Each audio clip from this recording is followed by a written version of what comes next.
Oh, yes. Let's not forget. Yeah, oh, yeah. Ho, ho, ho. Well, yours. Yeah. Alrighty. Are you much of a singer? Sorry? Are you much of a singer? No. No? And I'm not going to do that here. Yeah, not going to try, we wish you a Merry Christmas. No. We wish you a Merry No.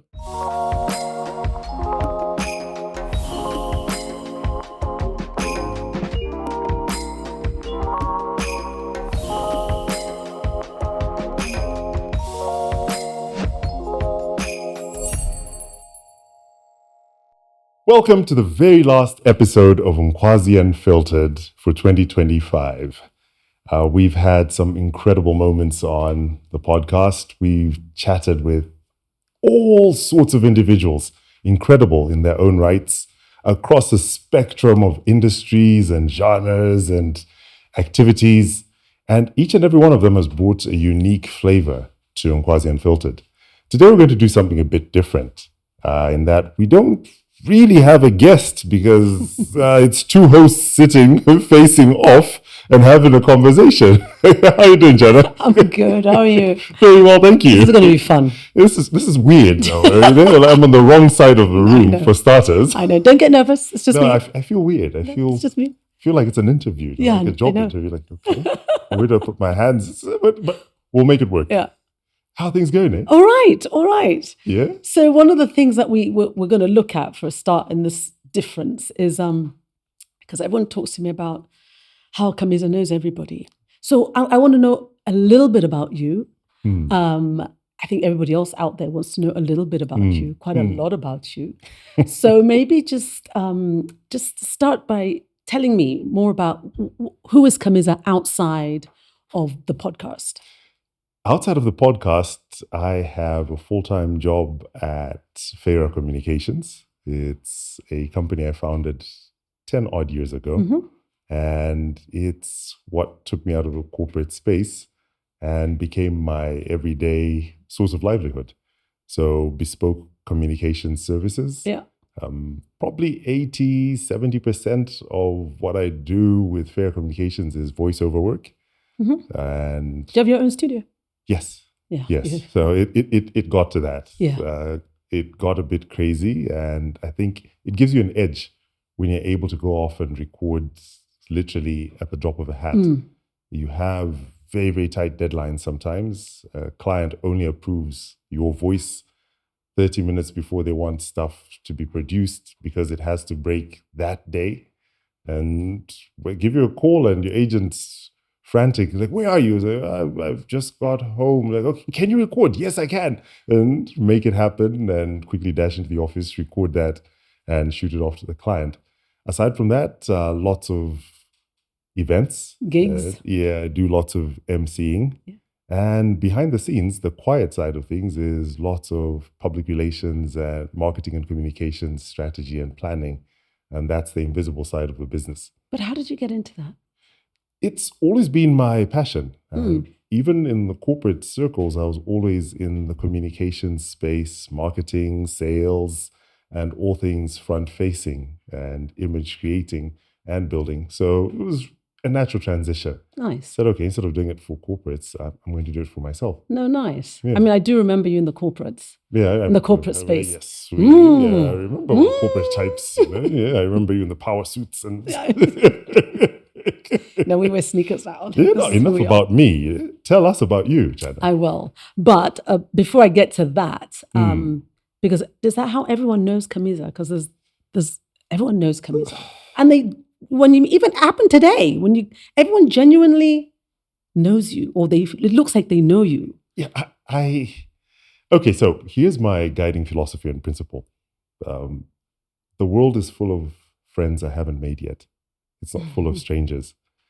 I think it's a gift, and I have the uncanny ability to be able to connect with anybody and everybody on whatever level they're at. So if you want to talk intellectually, we'll go ahead and have that chat.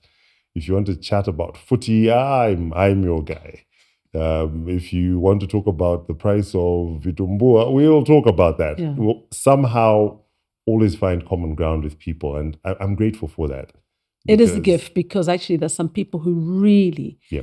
are unable to connect with people. Exactly. No, they struggle. They Yeah. struggle terribly. They're socially awkward. You can drop me in the middle of nowhere where I know absolutely nobody, and you'll come back and I'll have friends for days.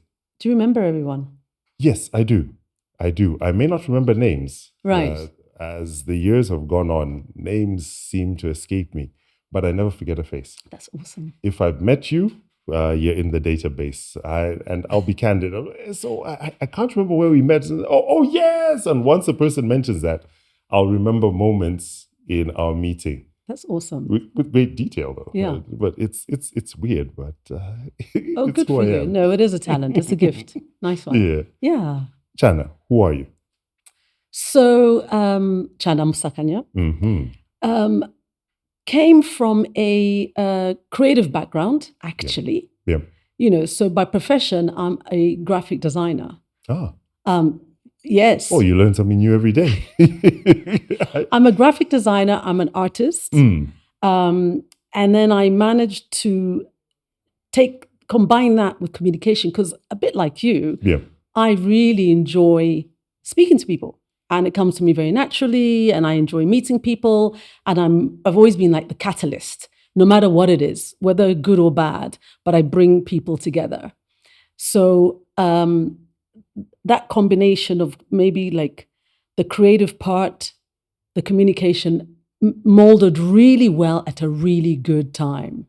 When I moved back to Zambia, nothing like that was happening. So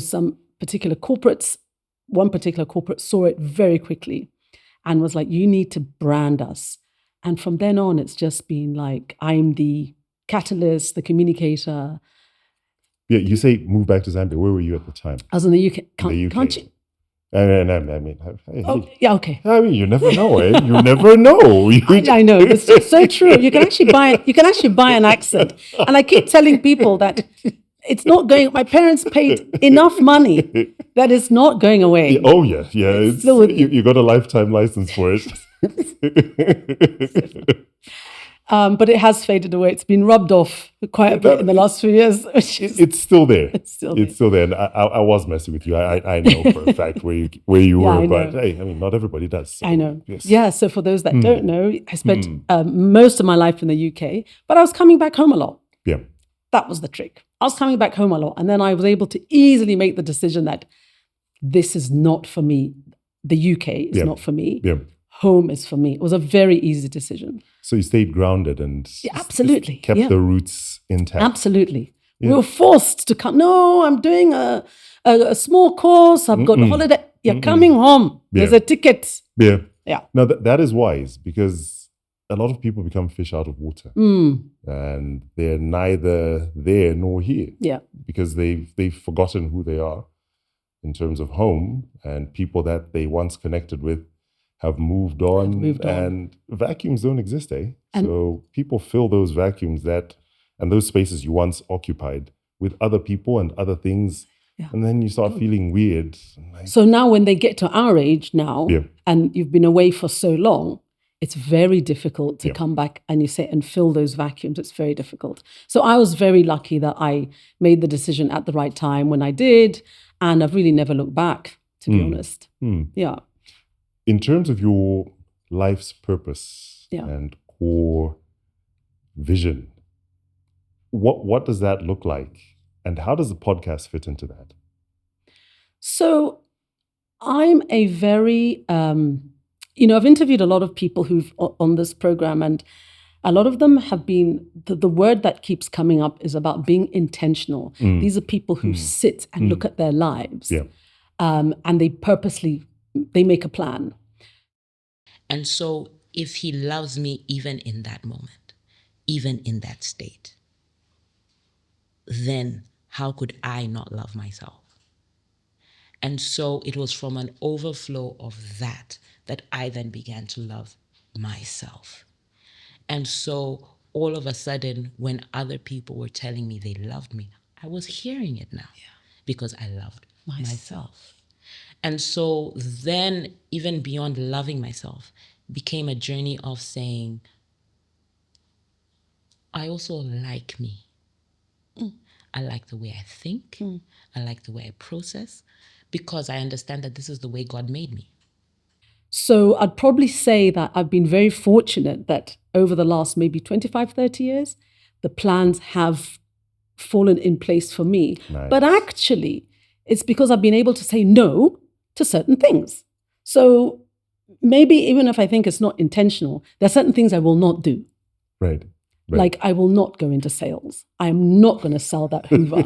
I'm not going to sell that car. I'm not going to do that because it's going to fail and I don't like it. So I'm very clear about what I don't like to do, what I don't like to do on a daily basis, what I don't like to do for a job, what I don't like to do as family, what I don't like to talk about, I'm very clear about that. Yeah. So in terms of a purpose, I feel I'm certainly at a point now where I've evolved, had a really full career, actually. Yeah. Right now, my focus is my children. I'm somebody who had my children very late. How many kids do you have? Two.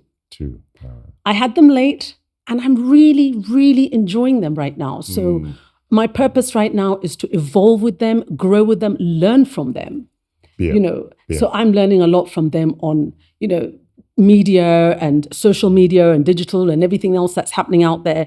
So we're enjoying a really great moment of, I'm enjoying parenthood at the moment. Yeah. So really, that's where I am now in terms of career. To be honest with you, because I started my career so early and had a long span, had my children really, my children are now at the forefront of all that. Yes. What I want to do going forward, it's probably going to continue having these conversations, which I absolutely love and find really natural, and bringing out the best in people. So what I've found with Nkwazi is that, interestingly, it's made me grow because I've met people, I don't know about you, people I've never met before. And I've come out of there. Oh, I can't exactly say that, but the guy that knows everybody. This guy, if you name it that, this guy is going to be walking into the market, kicking tables and saying,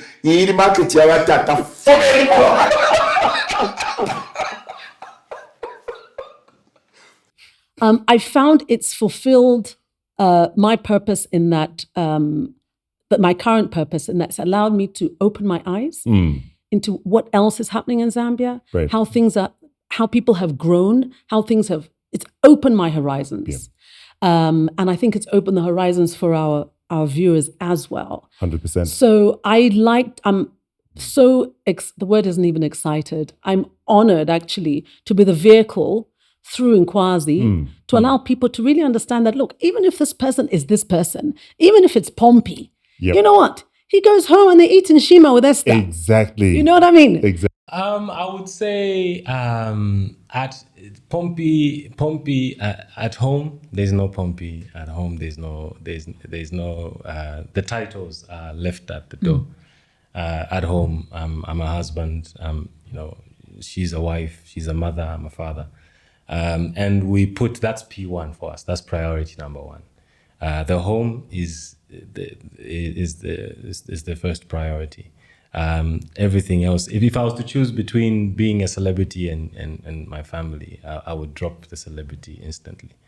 That's my number one ministry. That's my number one priority. Please. So they have real lives, but they're giving something back to almost say to people, to the audience, to the world. You can make it, but be grounded. A lot of this has been about these are individuals who are grounded, and yes, they have a name.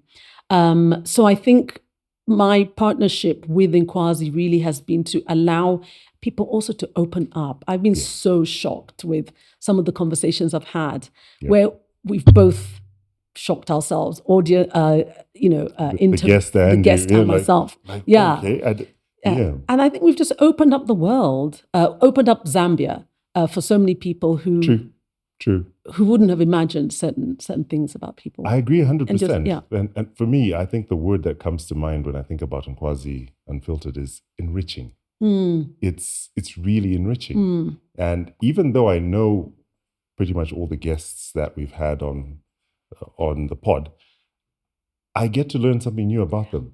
there's a new dimension it's almost like you earn the right to unlock a brand new level. And you're like, what?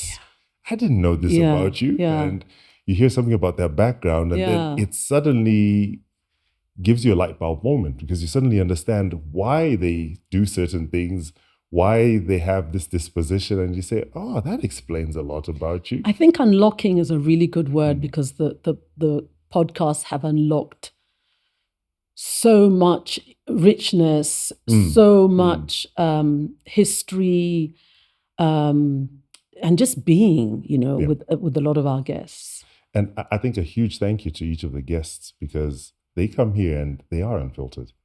They drop guards and drop portfolios, and they just sit here and are guests. And they say, oh, this is me. And they bare their souls. And that is truly, truly life-changing. And what about you? Is that what Nkwazi has done for you as well? What has it done? It has. Nkwazi has had me be a lot more introspective after each conversation. Yes, I found I that. walk away from each and every episode, and I sit down and I think to myself, if I faced that challenge, how would I have dealt with it? Or if I ever came into this level of good fortune, would I still remain as level-headed as I am now?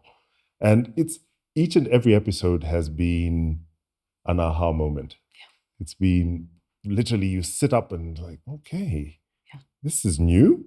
Like, I never thought about that. And I think for me, it's made me a better person. Yeah.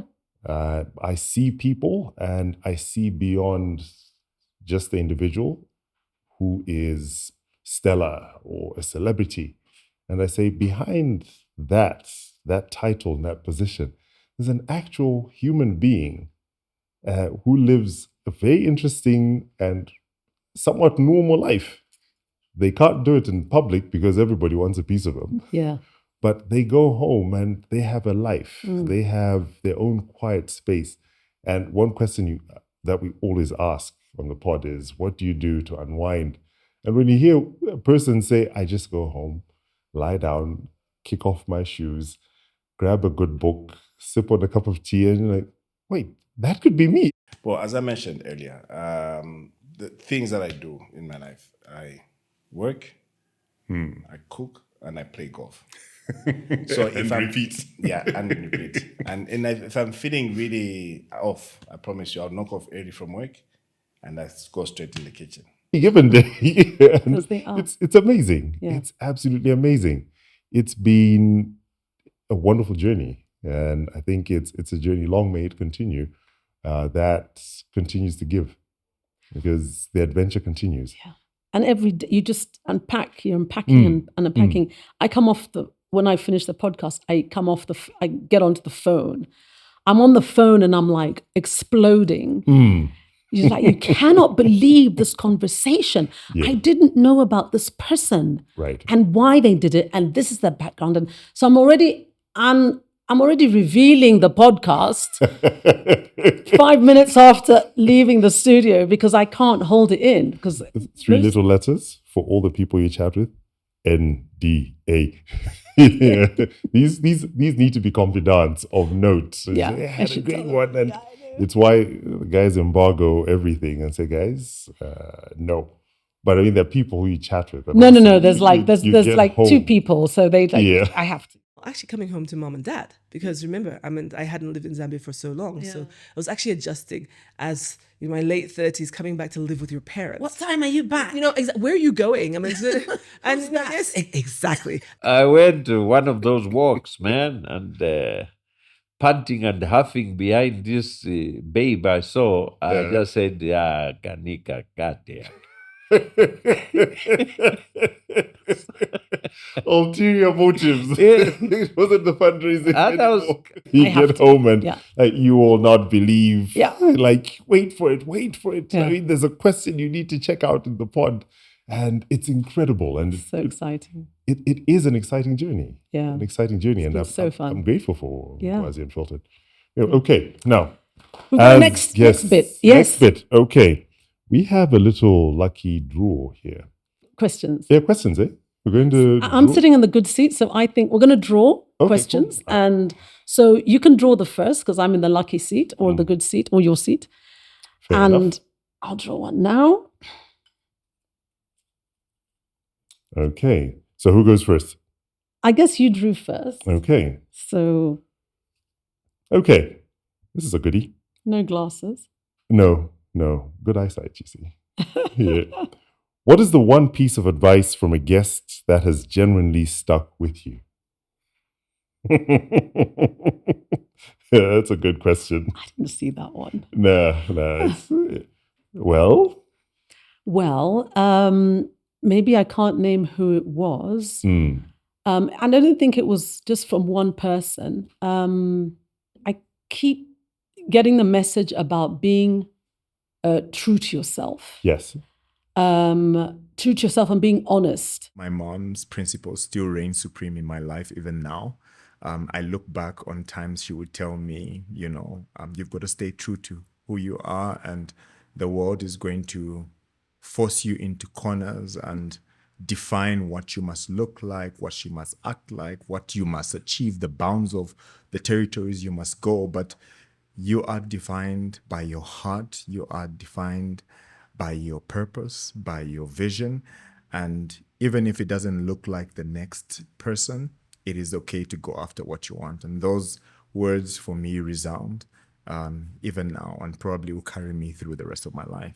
And just being honest to yourself, even when someone gives you bad news or you don't like what they've said. It's about being true, reflection. I've just picked that up, not just from one guest, but from another.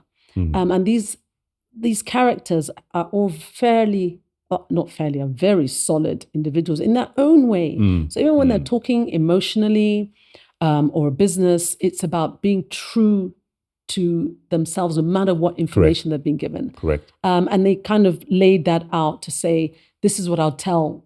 This is the conversation I'd have with anybody else around me or anyone I wanted to give advice to, whether it's girls or whether it's my family or my children. Yep. That's what I took away from that. Interesting. Yeah. Interesting. Yeah. Right. Ready? Okay, this is going to be a good. Which guest made you the most nervous before hitting the record button? And how did the actual conversation compare? Like, who made you really Interestingly enough, nervous? that would be Sampa the Great. And I'll tell you why. So, in spite of the fact that I know everyone, I didn't really interact with Sampa prior to the pod. I had been backstage with her at the Stanbic Music Festival, but it was intense. And she's getting ready to go on stage, and you're not going to have a conversation at that point. No, you're not going to have a meaningful conversation. She's in the zone. Yeah. She's in the zone. She's focusing. She's pacing. And you're, hi, how are you doing? My name is... No, wrong time, wrong place. In that moment, any artist who's worth their salt will bite your head off. Because you're moving me out of the zone. Yeah. I'm ready. I'm ready to give 100%. So that was the one opportunity I had to meet her. And that's the only impression of her I had. Was this always the dream? Yeah. Yeah? Yes. My parents will tell you from like 7 years old, me and my younger sister would perform for the family. So, we finished dinner, everyone to the sitting room. There's something about to happen. There's a show. And it's me and my sister Mwanji like singing and dancing. So it was always a thing and always something that we wanted to be, but never something that we were like professionally we could do. Like, oh, she's intense. And so when she came through the door with a huge smile on her face and just like a ball of energy, a ball of very positive energy at that, and I was like, amazing. And I was like, okay, that put me at ease. Already. And I was like, oh, this is going to be a good conversation. And it was. It was really like a chat between old friends. Yeah. And I was like, amazing how we find a person framed in one particular context and we assume that's their personality. And it got me thinking. It actually got me thinking, how many people think I'm this stuck-up, serious chap because I'm getting ready to go on stage and handle my business. I'm focused. I'm in the zone. Yeah. But off stage, I'm me. And hey, how you doing? And I'm ready to chat with everybody. But it really got me thinking. But that is the one that got me very nervous. Did it surprise you? It did. Yeah. It did, incredibly so. And I ended up feeling like I had found a long lost younger sister. Yeah. Yeah, she was that real, that authentic. Literally the girl next door. Yeah. And I was like, amazing how she's two different people. At home, and off stage, she's just this. But again, I think that's what Nkwazi does. It just unlocks so many perceptions as well. True. True. Of how people are boxed, seen, Exactly. portrayed. Sometimes it might just even be the character that you play out there. A lot of the artists that we speak to are characters. Exactly. But I just love the fact that we're able to kind of unlock that. Oops. Okay. Sorry, team. I keep banging on your... Yeah. Sound tech is going to slap us. Shall I go? Go. Okay. So if you have to redo one interview and ask a different question, which would it be and what would you ask? Ooh, that is a tricky question. Because every time. Yeah, every time. You come off. You walk away and the moment the director says, cut, you're like, oh, I should have. Yes. I should have. But yeah, I'm not going to throw anyone under the bus, but there is an individual who I think was slightly measured in their responses.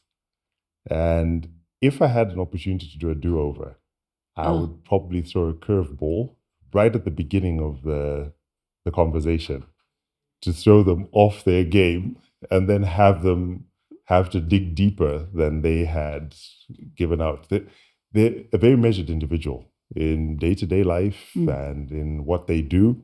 And they brought it along, and so it was. They just didn't unpack themselves. No, not as fully as I would have loved to have them unpack themselves. Yeah, but I'll spare them the blushes and not name names. I'm not going to start guessing here. No, let's not. Let's not. Your question. Uh-oh. We always see the final polished episode. What's one fascinating story or piece of context from after the recording stopped that our viewers never get to hear or see? Secrets behind the scenes. I'm really irritated with Shine or were we sitting okay? And the fact that you can't see it and ask during. So I go and I'm like, and they're like, no, we can't You're let fine. you. You're fine. They will say, you're fine. So actually, as a result, I don't watch the podcasts. Are you kidding me? No. So once you're done with the pod, it's history. Don't watch them. Interesting. I'm like, I was there, so you don't need to tell me about it. Oh, wow. No, I don't. Really? No. Weird. Because I want to ask so many things about, and then I'm told that I fidget and, all those irritating Everybody's things. got an opinion. Exactly. Everybody's got an opinion. So I'm like, done, guys. Just let me know when it's out. In fact, everybody else tells me when it's out because I get my phone starts pinging. But otherwise, I presume job done. I scrub through and I watch stuff and I go to the comments and I get to find out what people are thinking. And I think that gives me a sense of what really resonated with people. What stood out. Yeah, and then there's always your friendly neighborhood critic. Yes, of course. Who will tell you, no, stop saying and that's irritating. And I'm like, but it's a conversation. I'm not going to sit quietly and mute and listen in. So it's very interesting. No, but I do pick up. Also, I pick up on the comments somehow. Yeah. So that of course I can build on them. Exactly. Yeah. Exactly. Constant improvement. Absolutely. Incessant tinkering and fidgeting. No, I'm mindful of that, but not to sit through an entire episode. My voice for or anybody for 45. Because then you become your own critic. That's the point. Yeah, I'm already my own critic when I'm leaving. So exactly. just Exactly. You walk away and you're like, yeah, it was okay. Yeah. And then watch it and like, oh gosh. Like, did I really do that? And just the aha moments. Yeah, we'll leave that next. One. Okay. You can pick. It's closer to you. Oh, okay. Fine. Oh, was it the last? Oh. This should be fun. Oh, wow. Very philosophical, I must say. Yeah, let me go philosophical on you in the read. If you could host any living person, famous or not, on Nkwazi Unfiltered, who would that be? And why would that dream guest be the person you'd want to speak to? And what's the first question you'd ask them? So it's not that philosophical, because the person I'm thinking about really wasn't that philosophical, actually. And I think the first question I'd say is, why? Why? And I'd be asking on behalf of my mother, actually. Mm, She was fascinated by the royal family. really? Fascinated. So we all had to be fascinated, as though we didn't have our own, royal families here. Yeah. The British royal family. Fascinating. It's a colonial thing, I think. Yeah, I think so. I think so. Yeah, they did sing God Save the Queen. Yes, Yeah, and yes. King first and then Queen, and then now we're back to King. So, So you might be expecting an answer like, Nelson Mandela. It's not going to be that right now. So I would love to have in front of me Princess Diana. And why? On behalf of the family, why?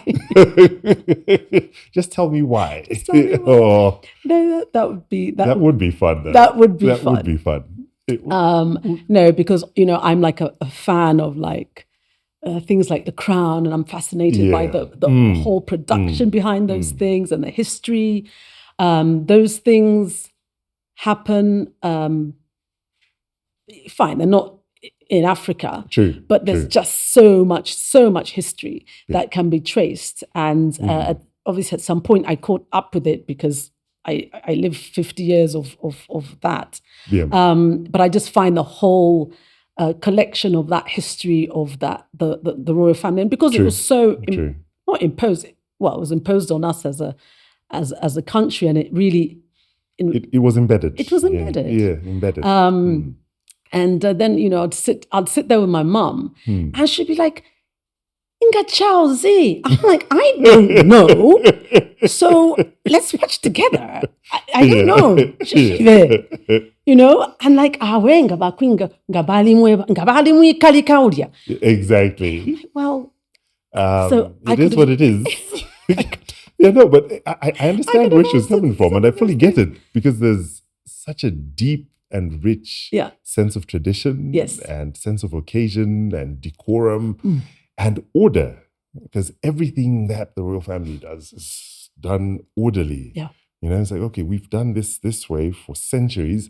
We're not about to change it for anyone. And you're like, oh, wow. Yeah. And it is quite a spectacle when you watch a royal procession. Yeah, all those things. Yeah, it grabs hold of you, and you sit there and you're like, wow. Your mom, Order. for me, that was my dad. Yeah. And he'd be on the phone and say, are you watching this? Not really. Not really. No. Tune in. Okay. Yeah. Okay. No, Fine. that era were fascinated. Yes. Yes. Like you said, it was embedded in their lives. They respected it so much. They knew every single piece of the history. That's it. And they even could relate to how it related to us here. 100%. Yeah. So 100%. that would be I've got a few others, but probably more local. That would be a goodie. Yeah, that would be a good that would be one for That the would be a good ages. one, yeah. Definitely one for the ages. Do you have one? Off the top of my head, interestingly enough, I think I would love to have a chat with someone who's still doing what he does quite well, and that would be LeBron James. And it's interesting because it's not so much for his basketball acumen and his accolades there. I'd love to understand how this lad who grew up without a dad has been a model father and model husband, and what his drive and motivation has been when he didn't have a role model in front of him, and who he picked out as a role model, because obviously he had to find surrogates to be able to learn from. But he's done a stellar job, and for me, that's amazing. He's done an incredible job, and I would really love to understand how his mind works. That's awesome. Yeah. So we might be saying this sometime next year, and our special guest today. LeBron James. Oh, no, I would be jumping up and bouncing off the ceiling. It's been incredible. I've watched his career from the very first game he played in the NBA. But you play basketball, right? Not anymore. Right. Yeah, but I'd love to. We'll get back to Yeah, that. yeah, but So, yes. so you yes. watched his career, yeah. Yes, he's the first athlete in the NBA where I had absolute access because of DSTV. So, I mean, Michael Jordan, we got to see videotapes. We got to see what the media put out and what we're able to catch. The internet wasn't as big as it is now, but with LeBron James, I mean, saw him on draft nights, saw him play his first game and still watch him, saw him break the scoring record in the NBA. And I've literally watched his entire career. So it's been incredible. It's been incredible. Awesome. Awesome. So we haven't talked about the fact that we're surrounded by not so subtle Christmas decor. It's Christmas. It's Christmas. It's Christmas. It is Christmas. Because this is us coming to the end of an amazing year. Yeah. I think Christmas resonates with just about everybody for different reasons. But what stands out the most? What family tradition stands out for you when you think of Christmas, especially childhood traditions? Well, look, first of all, Father Christmas played a huge role in my life. Yeah. At Christmas. Yeah. Until I really knew who he was. Discovered, so you're Father Christmas then. So we used to, my father belonged to the flying club. Right. And that's where Father Christmas would come every single Christmas for all the children whose father was either a pilot or was part of the flying club. So definitely that. But otherwise, as a family, it still remains church. Yep. The sound of carols, the warmth, the family coming together, a great meal over days. Right. But certainly the spiritual aspect is really, really key for us. It's changed now a lot because when we were growing up, we'd still do midnight mass, which was 8 o'clock. Then you'd go to church at 8 o'clock and then come back and have your Christmas dinner, lunch. Christmas dinner. Dinner, yes. Yep. Yes. So that Christmas Day was quiet with visitors. People would then visit on Christmas Day. Everyone would go to each other's houses, but you'd have done your traditional Christmas, as they still do in most countries. Yes. They have Christmas Eve dinner, and then Christmas Day is a little bit quieter, and then Boxing Day. So I still remember that we're going to church, coming back to like an amazing meal. Right. Then the next day is lots of visiting. So I still have, and of course, Father Christmas at some point. That guy. That one. You. What about you? Yeah, for me, it's a similar scenario, but for us, church was always on Christmas Day. Yeah. But for me, the fondest memory of Christmas would be the buzz and the vibe around the neighborhood and in the house, because everyone crammed into the kitchen and everybody was helping out to cook or bake. And everybody, didn't matter if you were visiting, you were conscripted. No power cuts, right? No, definitely none. And you were mixing up dough and batter, and someone was on the grill, and everyone was doing something. Yeah. And it was those moments that bonded us. Because the next day, then you got to figure out, you cooked that. Not bad. And, give me a bit more of that. A second helping over there. And the favorites. But it was really just the togetherness of the moment. And family. And then life obviously happened. Went our separate ways. And so now you have to make an extra effort. Yes, because people are all over the place now. And it's like, okay, guys, what are we doing? And where are we doing it? So it's evolved into something different. Yeah. But it still feels the same way. I'm still that little boy on Christmas Eve every single year. I feel it. I feel the buzz, and I'm very nostalgic about it. And I've tried to instill it in my own family. Yeah. And we all do a little bit of this, that, or the other to be able to put together Christmas lunch for the following day. But are you guys you do the jumper thing, right? You do the jumper thing where you all wear the jumper and post it. No. You do. I'm sure I've seen you out there. No. The whole pajama and jumper and Are you onesies. Sure? No, I've done onesies with my son, but Okay. Not the whole family arrangement. And hey, no. And the flannel pajamas. No. Secret Santa? Secret Santa, yeah. In my work days, that was lots of fun. Yeah. But now for the things have evolved. Like I said, the family sends you wish lists. Yeah. Yeah, okay, so here's my wish list. And there is a child who shall remain unnamed who sent a wish list with 16 items on it. And I said, oh, you're reaching. You're really reaching. And this is you asking for me to see the cheapest thing on it. Okay, there we go. So 16 items for you to buy? Yeah, or like everyone gets you have to tick off? No. She sent it to mom and dad. Oh. Straight. Like, okay, so any one of these or more would be nice. And you're like, No, my son's at the age now where we do money or the box. It's like, give me the cash. I'll figure myself out. So easy now. Money or the box. Yeah, it's a good age to be at. Yeah. It's a good age to be at. Yeah. But I know families that are getting so big when they come together. And I think it's quite clever. Not that I would probably do that. But because there's so many of them, they're now doing Secret Santa. Well played. Because there's like 40 of them. Exactly. So they were picking Secret Santa now. Yeah. A whole month. Into November. Right. And then just months ahead. Yeah. And then the reality hits on Christmas Day. Like, oh, okay. Yeah. So they have an event. Yeah. A big event. Yes. To choose Secret Santa. Oh, nice. In readiness for? And obviously they've got a cap on that.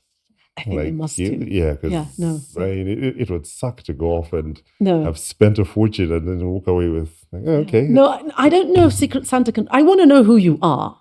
If you give me a gift, I want to know who it's from. No, it works. I mean, with 40 people, it works. Yeah. It works. That's a huge number. Yeah. And fast forward to present day. Yes. What do you get up to for Christmas? It hasn't changed. It hasn't Still the changed. Same, It's very much family. It's very much about the spiritual aspects and then where we're going to bond, because it's about bonding. Yeah. And reflecting where we're going to bond as a family. So it goes through its cycles. There's always the active individual and the non-active and the guy in the middle who just doesn't care. Like, let's just do it here. Right. So we're in the motion now of like, where's the bond going to happen? Right. So it hasn't changed. Still goes back 50 plus years, which we all love. And of course, our children are learning that and loving that as well. Oh, so really looking forward to just a really warm time. Oh, fantastic. Yourself? We've got a bit of a tradition now. We run away. There you go. Yeah. So we do Christmas Day, but because of work as well, the festive period is really busy. Yes, so it must be for lots of events going on, lots of promotional adverts to be done. Yes, in batches, no less. 10 VOs at a go. So there's a lot of work leading up to Christmas, and then when the shutdown happens, especially with South Africa, where most of my clients sit, everything then shuts down, and that's a chance to catch your breath. So generally, there's this sweet spot between Christmas and New Year's Day, where people who had gone out for Christmas are coming back in, and the people who are going to spend New Year's Day away have not yet traveled. Right. And so wherever you go, you've got space, and you've got no crowds. Yeah. Because it's almost like that calm before the storm that's coming for New Year's Day. And we always optimize use of that window. That's great. We travel out and just retreat. Lots of board games, lots of jokes, lots of reading, very minimal phone use. How do you manage that? I just put them away. Yeah. We put them away. Just like, okay, all right, everybody, airplane mode. Okay, fine. Yeah, and there's the little phone that only family knows the number, and you keep that on, of course, That's so that awesome. if someone tries to call, if there's an emergency, of course, they will be able to reach you. But outside of that, like, guys, put stuff away. Let's actually see the world. Lots of photography, lots of videography, and just chatting and catching up and making plans for the coming year. I think it's I think more so now there's so much more of a need to just really make purpose of those moments and plan them like that, because it's, like you say, it's crazy out there. It is. And I think Christmas is the time to do that. Where else are you going to have an excuse to not drag the kids? I dare you to try. Yeah, they're big now. Like, bring the children, get the children together. Yep. Let's all be a family. It's very difficult. And I would say pretty much all over the world, even in countries that are not Christian, it's still a time when the world does shut down. True. Yeah. True. So we need to shut down with it like that. 100%. Love it. It's a reset and a recharge to get you ready for the next year. Yeah. What have you asked for Christmas? How many things are on your list? Not too many, actually. Okay. Not too many. I've been a very good boy. I've asked for a new microphone. Oh, Yeah. A new microphone? Yeah. Father Christmas? Yeah, Father Christmas. Yeah. Hoping that comes through sometime during the festive period. But there's always an ask that is mandatory, and it's a new pair of sneakers. Yeah, and Mother Christmas usually smiles Mother Christmas? fondly. Yeah. And you? Actually, I'm just seeking peace, continued peace. Nothing in particular. I'm not great on gifts. I'm not great at asking for gifts, because I found I get gifted throughout the year. Right. And I gift myself a lot. Well played. Well played. But I also get gifted, and then it's normally a very special gift at some point. So I don't wait for Christmas for that particular gift. So I guess I'm just really asking for continued peace, continued good health, and continued good health. There's been so much that's happened, not just this year, the last few years. And just loving each other, really. I hear you. Yeah. That's a good wish. Yeah. Good wish. Yeah. And what are your wishes for the ever faithful viewers each and every time the pod drops? Well, we've been extremely blessed again with the viewers and the comments and the reviews. I think really just to ask viewers to continue giving us feedback of your best and your favorite episodes, even the ones that didn't really work for you. We want to know about those. But it's really asking you to just continue following us, continue being with us, making us better. I will watch them if I need to because of you. I will stop fiddling because of you.